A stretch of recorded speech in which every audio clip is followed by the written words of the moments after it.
एक school owner होने के नाते मैंने कई बार पेरेंट्स को ये कहते सुना है कि उनके बच्चे छोटी छोटी बातों से डर जाते हैं या खुद को एक्सप्रेस करने में असमर्थ होते हैं, लो कॉन्फिडेंट या इतने शर्मीले हैं कि किसी से बात तक करना नहीं चाहते। क्या आपका बच्चा भी ऐसी समस्या का सामना कर रहा है? तो आज का वीडियो आपके लिए है। नमस्कार, मैं doctor Sanjyot Arvind Vaidya, parenting and mindset coach. सबसे पहले ये बात ध्यान में रखिए कि यह सिर्फ आदत नहीं है, ये उनके आंतरिक दुनिया में चल रही कहानी है जिसे हमें समझने की जरूरत है। आज हम सीखेंगे कैसे अपने बच्चे को भावनात्मक रूप से स्ट्रॉन्ग बनाया जा सकता है। इस तरह के इमोशनल इश्यूज बच्चों में अक्सर पाए जाते हैं, वेरी कॉमन। मेरे स्कूल में एक लड़की है ईश्वरी, किसी से बात नहीं करती, समझने नहीं आता कि उसके मन में आखिर चल क्या रहा है। लेकिन अक्सर ऐसी समस्या नज़रअंदाज की जाती है। इससे ऐसे बच्चों के दिल में डर, चिंता, इन्फिनिटी कॉम्प्लेक्स, अत्यंतिक शर्मिलापन बढ़ सकता है। यह संकेत है कि आपका बच्चा अंदर ही अंदर कुछ बड़ा छेड़ रहा है। बच्चे भावनाएं तो महसूस करते हैं पर उन्हें समझने और व्यक्त करने का तरीका नहीं जानते। अगर हम समय रहते इन भावनाओं को समझे तो बच्चों का सेल्फ कॉन्फिडेंस बढ़ेगा और इमोशनली भी वो स्ट्रॉन्ग बनेंगे। बच्चों में ऐसी समस्याओं के पीछे कई कारण हो सकते हैं।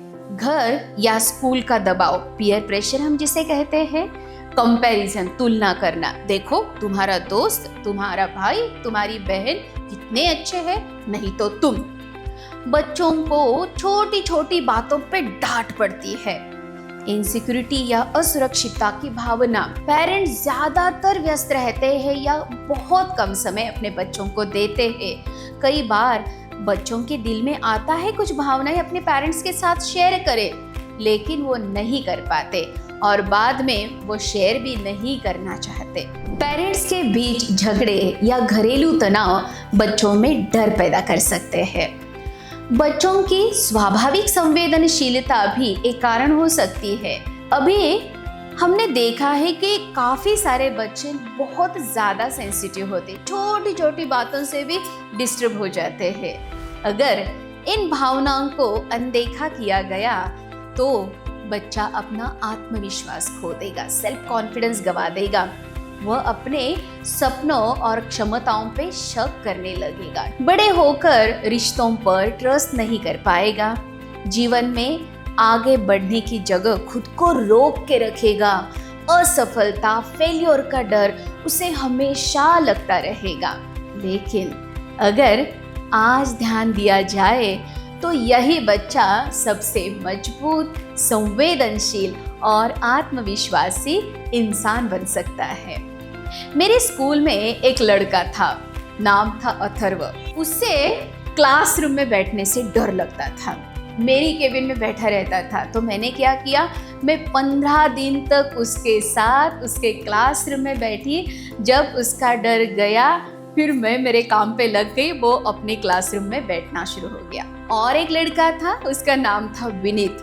राइट, विनीत को सभी बच्चों के साथ बैठना पसंद नहीं था, तो वो क्या करता था, खिड़की में बैठा रहता था। हम भी उसे डिस्टर्ब नहीं करते थे क्योंकि वो मिक्स होना नहीं चाहता था।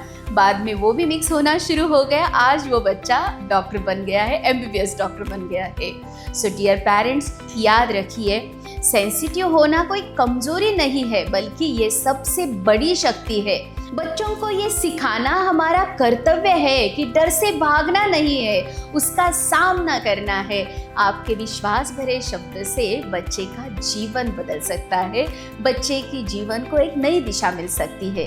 आज से हम हमारे बच्चे को उनके दिल की आवाज़ सुनना और उसके ऊपर गौर करना सिखाएंगे। चलिए अब समस्या का समाधान भी ढूंढते हैं। सबसे पहले ये बात याद रखिए कि अगर आपका बच्चा कह रहा है कि वो डरता है तो उसे गंभीरता से सुनिए, उसे चिढ़ाना मत। इतना बड़ा होके भी डरता है, तू लड़का होके भी डरता है, या डरपोक कही के कुछ भी मत बोलिए। बिना कुछ रोके टोके, बिना सलाह दिए उसे सुनिए। धीरे धीरे बच्चे को अपनी खूबियों पर ध्यान देना सिखाए। तू बहुत बहादुर हो, स्ट्रांग हो, उसे बोलो, अरे मुझे भी बचपन में डर लगता था। इससे उसे लगेगा कि मैं अकेला नहीं हूँ, मेरे पापा को, मेरी मम्मी को भी डर लगता था। हमेशा ये याद रखे, हर एक बच्चा अलग और अनमोल है, इसलिए गलती से भी आपके बच्चे की तुलना किसी और से मत करना। बच्चों में मेडिटेशन की आदत विकसित करें, डीप ब्रीदिंग करना और विजुअलाइजेशन करने की आदत डालिए। डियर पेरेंट्स, ये हमेशा याद रखिए कि हर बच्चे का दिल एक नाजुक कांच की तरह है। उसे सही समय पर तराशा जाए तो वो हीरे की तरह चमक सकता है। आइए मिलकर अपने बच्चे के दिल को इतना मजबूत बनाए कि वो किसी भी आंधी का सामना मुस्कुराते हुए करे। अगर आपको ये मार्गदर्शन उपयोगी लगता है तो इस वीडियो को लाइक करें, अपने दोस्तों के साथ, अपने रिश्तेदारों के साथ इसे शेयर कीजिए और पेरेंटिंग से जुड़े और अमूल्य सुझावों के लिए मेरे इस चैनल को सब्सक्राइब करना ना भूलें। याद रखिए, प्यार और समझ सबसे बड़ी ताकत है और वो पेरेंट्स ही दे सकते हैं। मेरा अगला वीडियो आने तक मैं आपसे विदा लेती हूँ। नमस्कार।